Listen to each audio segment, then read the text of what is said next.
everybody, my name is Dorothea and welcome back to my channel. Today we have a special guest, Mark Talon from Advisors 360. Hi Mark. Hi Dorothea, thanks for having me. Yes, well thank you so much for being here. Some of my viewers have asked some questions about financial, so that's why I've asked you here. But before we get started, please introduce yourself, such as by letting us know about your company, about you, and how long you have been doing this. Great, thank you. So I've been a financial advisor for about 22 years. I started out with the major Wall Street firms, Morgan Stanley, Merrill Lynch, etc.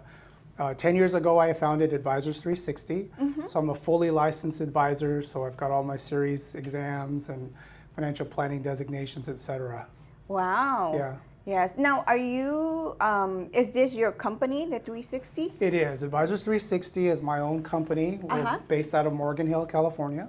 Yes. Yeah. And are you by yourself or are you also working with the team? I do have a team, and I do have a team in the office, and my son is also getting licensed to be an advisor as well. Wow, Yeah. that's good.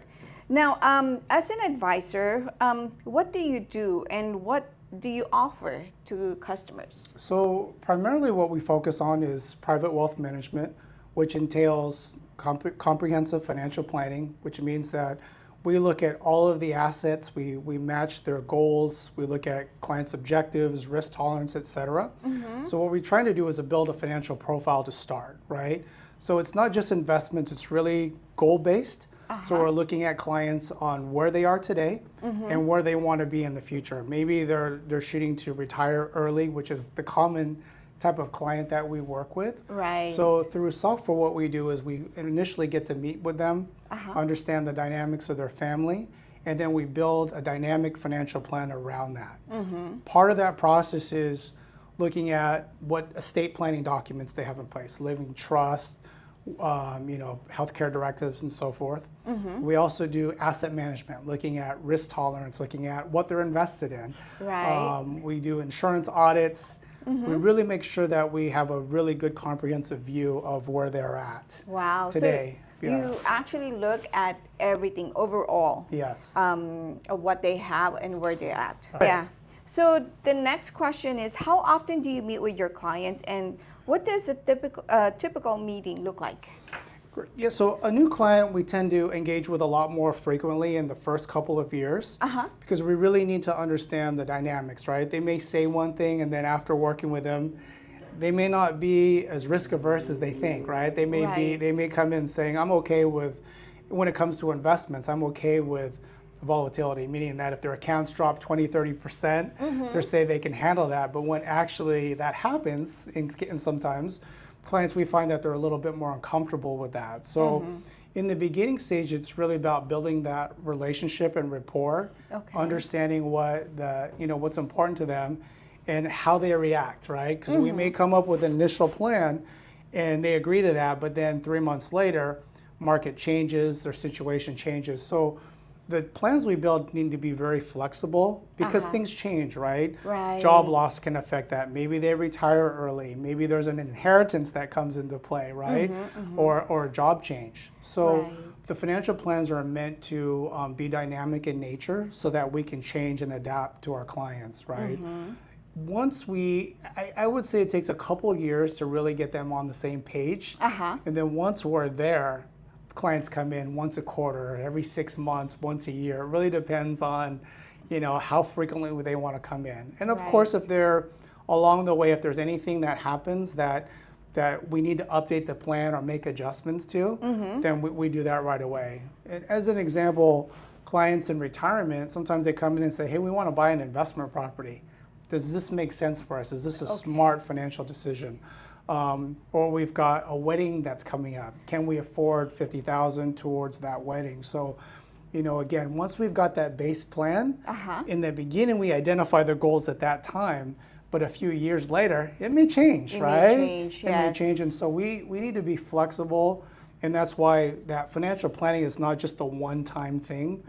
You know what, 10 years ago, 20 years ago, it used to be a booklet of here's where you are today and here's a good plan for you. Right. But now it's not the case anymore. We need to have something that can be adjusted accordingly. And so the beauty of technology, I think today, is that you can have a base plan and you can make changes on the screen right away and show what that does to their retirement, right? And then what that does to their goals if they can really handle that, type of movement or whatever they're requesting at the time. For some people, when would be a good time for them to start looking or start talking to a financial advisor?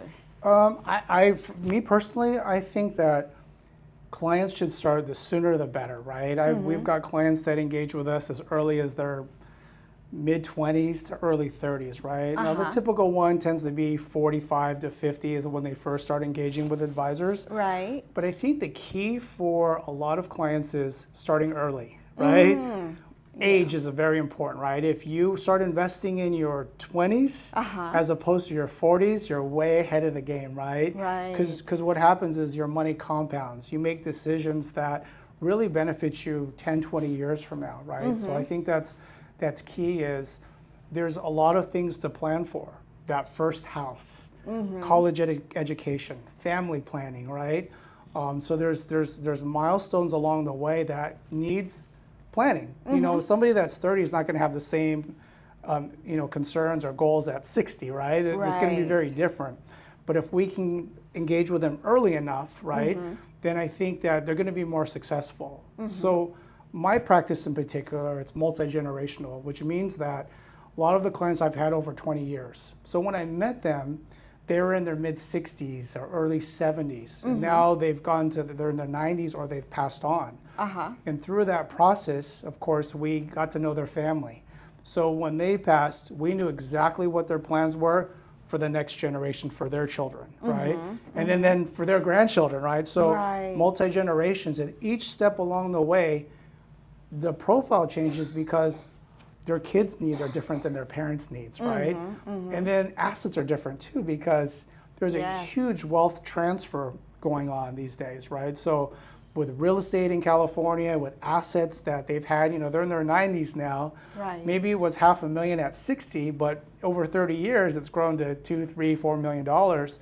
Now the assets pass to the kids, right? And they've got multiple kids and there's a lot of things that happen along the way. So and then the grandkids too, right? Because most grandkids, most grandparents want to help the next generation, right?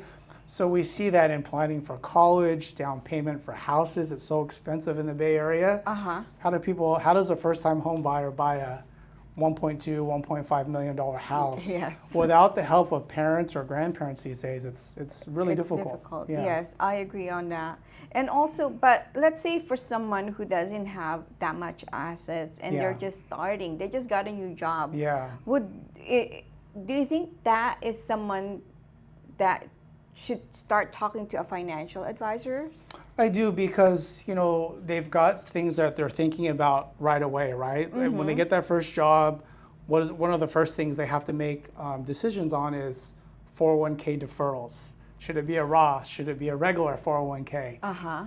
If they're self-employed, right, we've got to think about what are the opportunities they have to defer money, right? So I think planning early makes sense, even when you're just getting started, right? And I think that's the key. Start early. Again, the conversations are going to be a little bit different than somebody that's 20 years older, right? At 20, in the early stages, we're probably going to focus on, debt and cash flow and, getting their finances in order to buy that first house, right? Exactly. Other things is things like insurance, right, too. It's a good time to get insurance when you're young because the cost of, you lock in a lower rate for 30 years. So there's some advantages to doing planning early. So again, the first step for me is sitting down with them and really understanding the whole picture, right? So what we want to know is, of course, assets are important because they're going to generate income, they're going to provide for them through their years of retirement. But we need to find out, what's in place, what real estate you own, what debts do you have, right? What about insurance? Then we look at the assets. So we're looking at that comprehensive view, and then kind of step by step, we're going to address each one of those areas, right, with them. And then make sure the other part of that conversation is, as they get older, who's in line to make the next decisions for them? Who have they selected, or who are they thinking about that would step in for them? You know, their children typically will step in at some point. Right. Do they have, and sometimes I've had clients that don't have any beneficiaries, right? And that's a challenge too. It's because, you know, at some point somebody's going to have to make decisions for them. Do you want an institution making that, making those kind of decisions about your healthcare and finances, right? So, you know, somebody's profile that's a little bit older, that has a lot more assets, it's just really different conversations that we've got, right? The main thing that I see with the older generation, the older generation is the biggest risk is healthcare, right? Correct. The cost of healthcare is extreme, especially in the Bay Area. So we've helped a lot of clients plan for a long-term care event, right? Healthcare events, as we all know, probably a minimum of $6,000 a month to get somebody to come in and help a family member. You know, and you can burn through money very quickly at that number. Yes, yes. And speaking of that, I've heard about the reverse mortgage. Some of the older couple or individual has a reverse mortgage, and I've overheard some people have a negative interpretation about that. So can you give us a good scenario of when is the reverse mortgage will be beneficial? Yeah. Well, backing up a little bit, reverse mortgages have really evolved over time, right? The target is really the senior population. So, you know, with a lot of the rules and the laws in place now, they've really made sure that the reverse mortgages are really regulated and make sense for clients, right? So to even entertain the option of a reverse mortgage, clients would have to go through counseling. They've got to go to mandatory third-party counseling to make sure they're understanding. And if they're not understanding, then they bring in, you know, their trusted, you know, like their children. And I think what makes sense when you're considering a reverse mortgage is to bring the key family members in, right? Because the reason for a reverse mortgage typically is that they need to access equity in the house. They need to restructure money, right? Either access money for care or restructure their debt, meaning that they've got a mortgage that they're having a hard time paying for, right? So I guess to get back to when does a reverse mortgage make sense? I would say this is, in the Bay Area, real estate values are really high, right? A lot of people that we meet have, the saying is, you're equity rich and cash poor, right? That's the common thing that you hear, meaning that, you know, maybe they've got $1.5 million in equities in real estate equity, and they've got $100,000 in cash, right? So there's a big imbalance of that, and so, and typically those clients are not. Maybe they've got a Social Security, they've got a small pension, but they don't have a lot of income, but they've got this asset that's worth a significant amount for them, right? So the reverse mortgage is a tool, in my opinion. It's how do you utilize that asset to help you address your current needs and your future needs, okay? So in that case, here's where it makes sense, right? So I'll give you an example. And by the way, this is all for informational purposes, right? Please check with your trusted advisor, but this is kind of in general terms as a discussion. But you know, we've had clients where parents, I'll give you a scenario. You know, we had a client that approached us.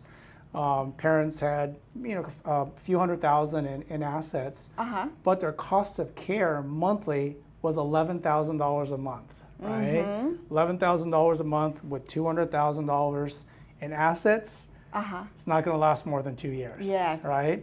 Wow. But they had a free and clear home worth about $1 million, right? Oh, okay. Now, what are their options, right? I mean, when you think about reverse mortgages, is tapping into the equity of your home, right? So in this case, the client was faced with a tough scenario because the daughter came to us and said, you know, I'm taking care of my parents.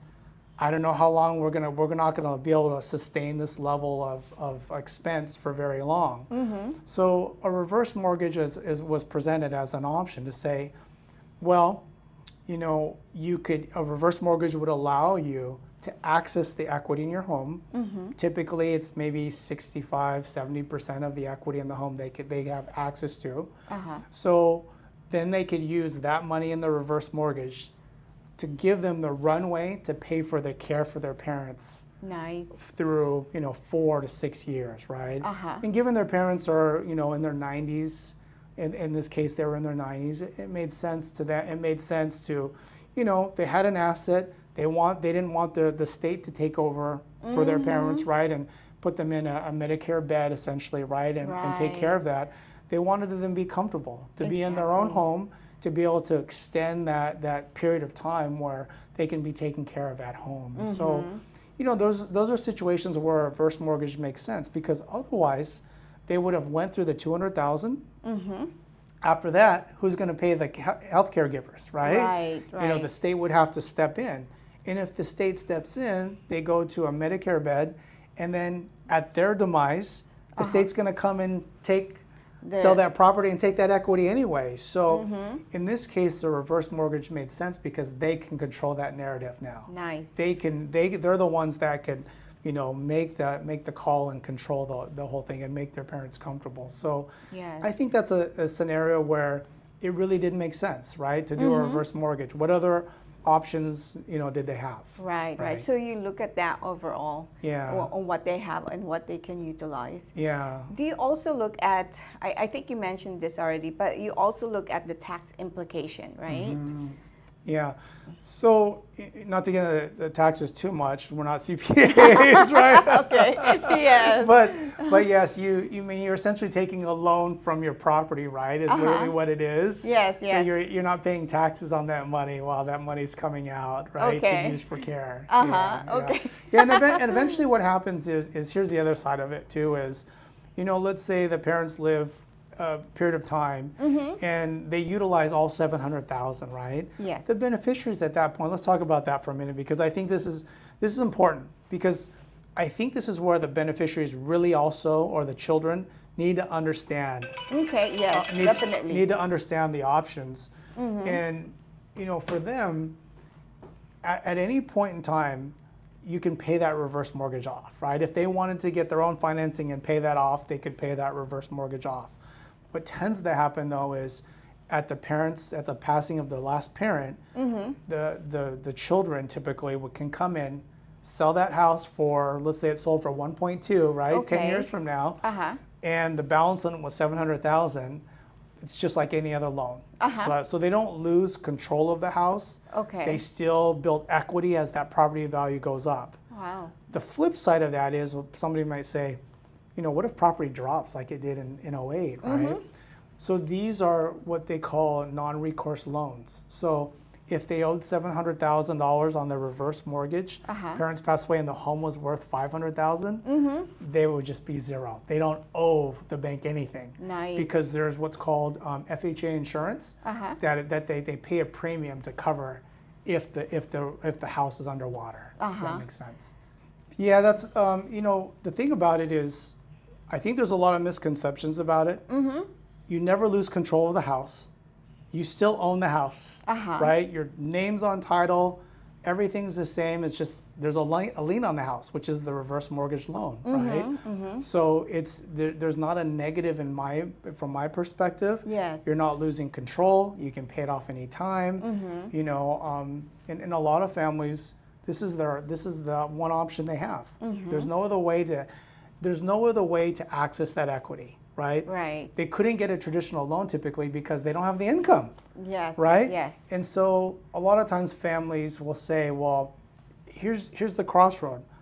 Does the family want to front the expense? Right. Can the children of the parents afford $10,000 a month? Some families have that, right? And some are willing to do that. Some may have other plans. Some may have plans in regards to, maybe the parents are going to come live with them, right? And then they're going to sell that house. That's certainly another option to consider. But again, if your parents need full-time care, are they working? Do they have the resources and the time?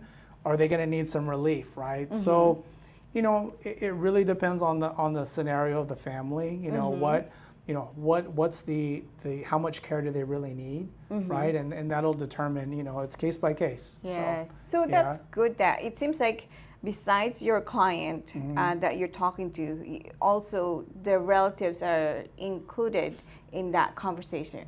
Absolutely. Because I think it's so important because the children or whoever they have in their, you know, to act on their behalf are the ones that have to make the decisions, right? Right. They're the ones that are going to coordinate the care. They're going to record, you know, who's going to be providing this care. They're going to coordinate the financial aspect of it. So they really need to work with, you know, they work with us or whoever, you know, whatever advisor that they're working with to kind of manage that cash flow, right? Wow. So. Yes. Next question. What are the biggest financial challenges you see clients facing today? Retiring, not having enough money. Yeah. Yes. You know, the thing about it is when we engage with somebody for the first time, you know, they've been working a lot of years, right? So they're so used to a paycheck. Yes. Right? So there's that transition of, oh, how much do I spend on a normal basis, right? So the first part is understanding like what's my burn rate? How much am I spending versus what's coming in, right? So a lot of times the challenge initially is really understanding what their expenses are and then projecting what they're going to get in retirement. Are they going to get Social Security? How much is it going to be?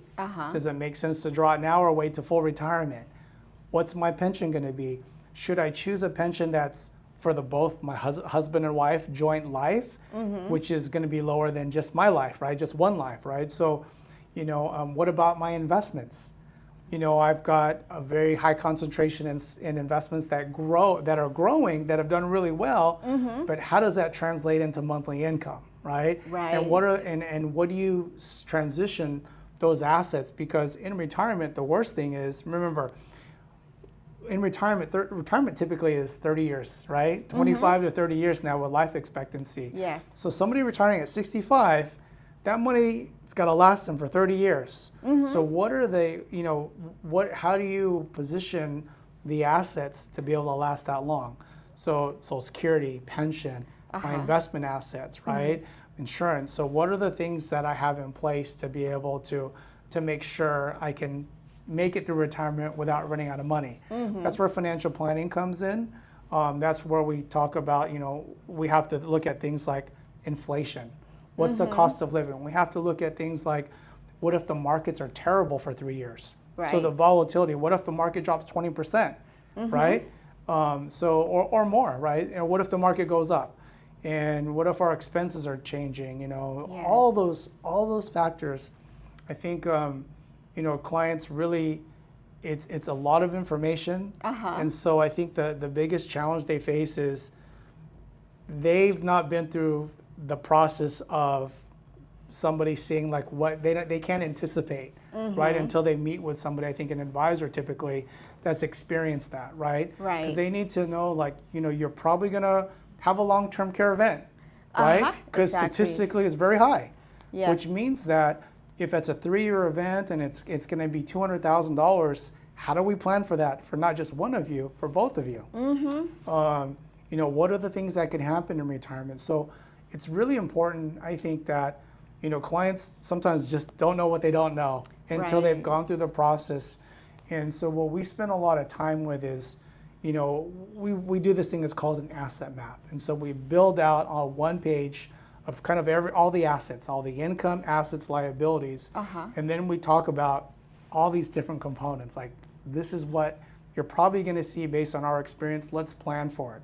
You know, is it, you know, is your family life expectancy? What's that like?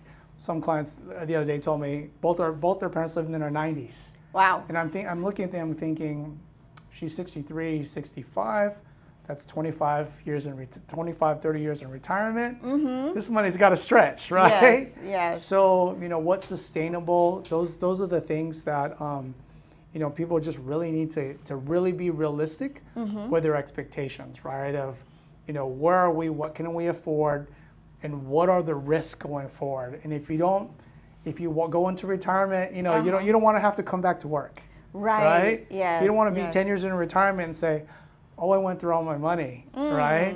I can't sustain this level of living. And that's our goal, is really to bring them to reality, right? Like this based on what we've seen when you factor inflation and when we factor events that we think will happen in retirement, plus the other things that you've shared with us that you'd like to do, right? Then, you know, maybe there's a compromise here. Maybe you're not going to be able to travel and spend $50,000 a year every year, or maybe, you know, maybe you have to consider doing something with real estate. You know what I mean? There's so many factors. It just really depends. Yeah. Wow. Yeah.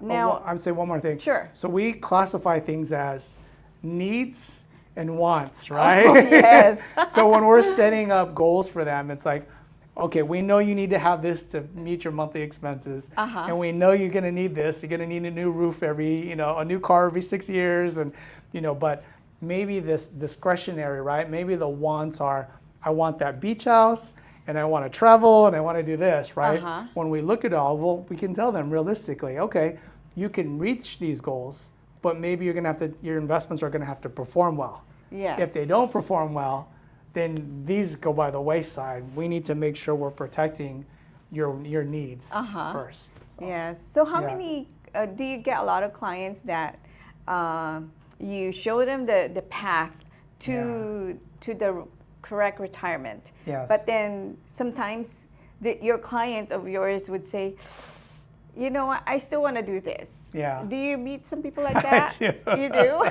I do. Yes. This is where having a really good financial blueprint, essentially, right? Yes. Where you can show them what the impact is. And one of the things that we do is we can show them, say, look, statistically, if you follow this path, you're going to run out of money at 87, right? Okay. If your spending is this high, then you're going to run out of money here. So again, they're well informed, and we're looking at data, right? We're doing statistical data called Monte Carlo analysis, where we're looking at 1,000 different scenarios and saying the probability is this: you're going to run out of money at 87 because you're spending $15,000 a month when the plan calls for you spending 11, right? So at some point, something's got to give, right? And then in that case, we have to reassess the goals, right? Right. And then again, the goal is like, you don't want to run out of money. Do you want to get to the end of life and run out of money, or make some really tough decisions like downsizing? Right? Do you want to downsize and sell this property and move to a more affordable housing, right? So those are the things that we do, and that's where we come in and say, tell me what your dreams are today. Let's figure that out. But then I'm going to say, let's talk about reality. Yes. This is a hard truth, and we have to be really frank with them. This is what it shows. I mean, you're spending too much at this time. So. Yes. Yeah. Okay. I think I know someone like that. Now, what will I think I already asked you this, but if you could just go and answer this. Sure. What advice would you give to someone just starting their financial planning journey? I would say the biggest thing is invest early, right? Take a good portion of your check, 30% if possible, and max out your retirement accounts, right? Try to invest as early as possible because your money compounds, right? When age is on your side, we've got years, that money compounds very quickly, right? If you think about the way the numbers work, if you average a return of 7%, your money doubles every 10 years, right? So you think about somebody starting at age 25, right? They've got the potential for a lot of doubling, right? Yes. So at 100,000 goes to 200, to 400, to 800. Think about that. When you're starting that early, and you've got 30 years, 40 years, you've got a lot of 5 compounding, right? Yes. So I think that's the key, as opposed to, starting in your 40s or 50s trying to catch up. We don't have the same time frame.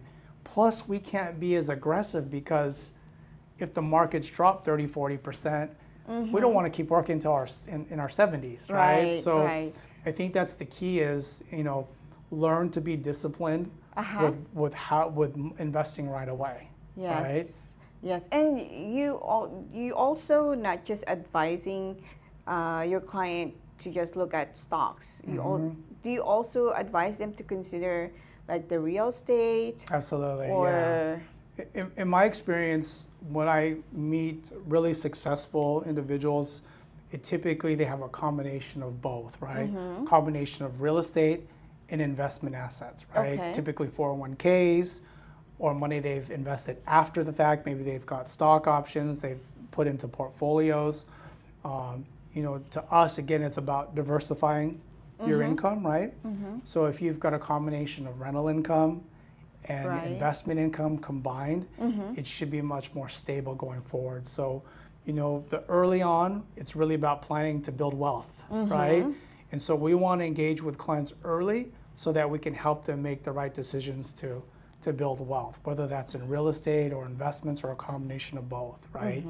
In Silicon Valley, we see a lot of people with stock options. right? Yeah, Yes. from the big tech companies.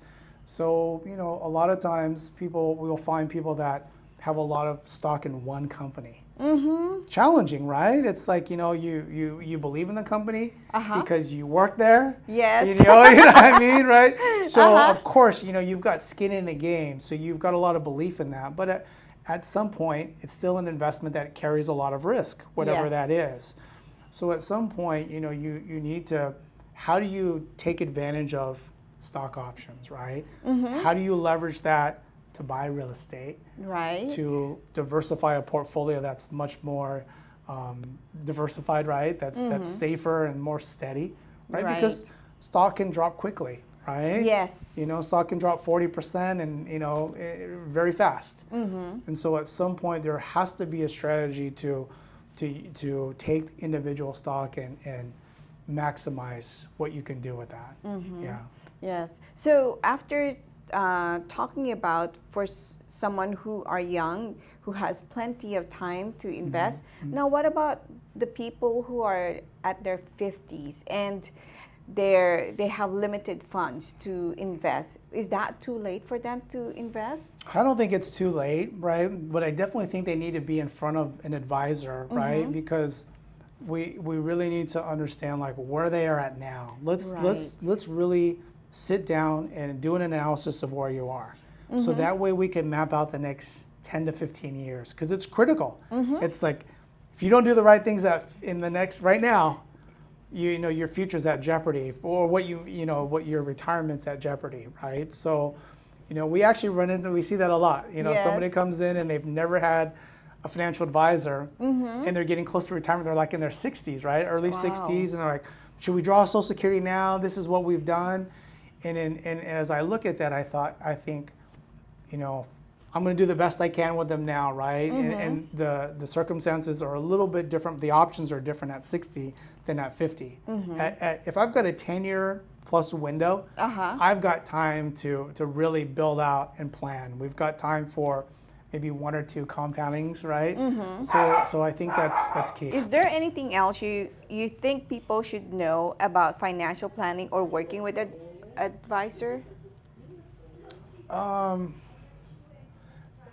Despite the fact that it's really important to engage with one, I like to share like how we work with clients, right? So, we have 2 ways to engage with us. The first one is pretty much a flat fee, essentially. So Okay. we will do a financial plan for you and an analysis, and then you can come and meet with us once or twice a year, depending on how frequent or how detailed the plan is.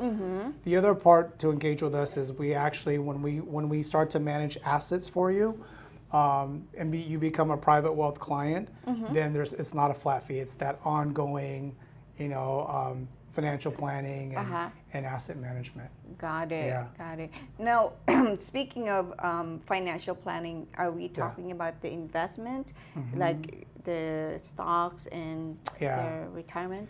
Yeah, so we actually, I'm an independent advisor. So our clients use custodians like Fidelity and Schwab and Interactive Brokers, right?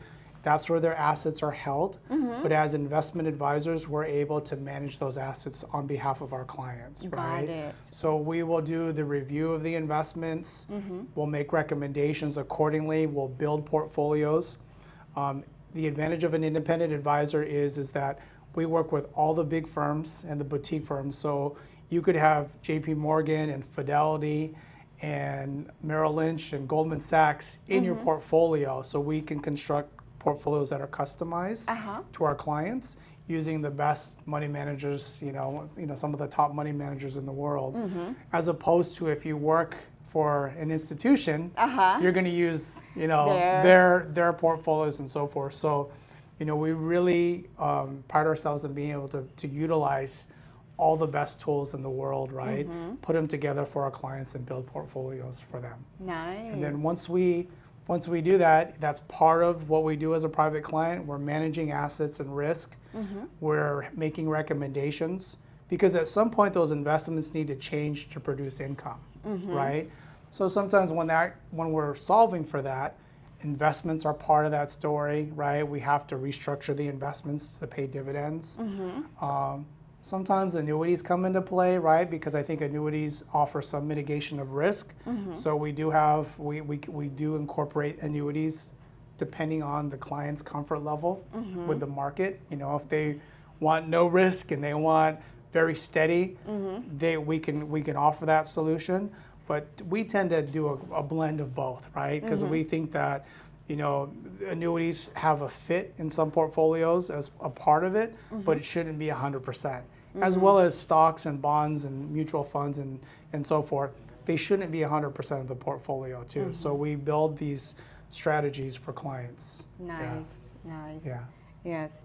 So if in case they have more questions, how can they reach you? So the best way to learn more about us is our website. I'll share that with you, advisors360pwm.com. And just reach out to us. We offer a free consultation just to have a conversation and learn more about you and to see if we're a good fit. Nice. Yeah. So is the first meeting, is there a charge? No, it's a free consultation. Okay. Right, we'll ask to sit down with you, maybe bring in some information that we'd like to review. And then after we've gotten a chance to get to know you a little bit, understand what your goals are, then at that point we'll present you like, this is where we think we can help you. Right? And if you'd like to engage with us, here it is. If you'd like to do this on your own, here's that option as well. So, really our goal is really to help clients, right? We want to make sure that they make informed decisions and know what their options are, right? Yes. And we're not always a fit for everybody, right? Yes. It's got to be a good fit. We take pride in a lot of our clients have been with us for 20 years, multi-generations, as I've mentioned. But we generally get to know them. We want to make sure that it's a good fit, that we like each other, right? Because we spend so much time getting to know them and the families, and it's like it's very personal to us. Yes. So not everybody's a good fit, and we get that. We can't be all things to all people, but we definitely want to engage with people and provide value. So again, it's a free consultation. We'll give you our perspective, our view, and then we'll push it to your side, and you can decide what you want to do from there. Wow. Yeah. Wow. I'm pretty sure people will have more questions, and hopefully they reach out to you. Yeah, I appreciate that. Yes. Well, thank you so much, Mark, for all this information. And folks, if you have any questions, I'll provide Mark Talen's information and also the website. Just click down below and just go ahead and send them your questions, or just contact them directly. And thank you so much for watching, and take care. Bye-bye. Bye.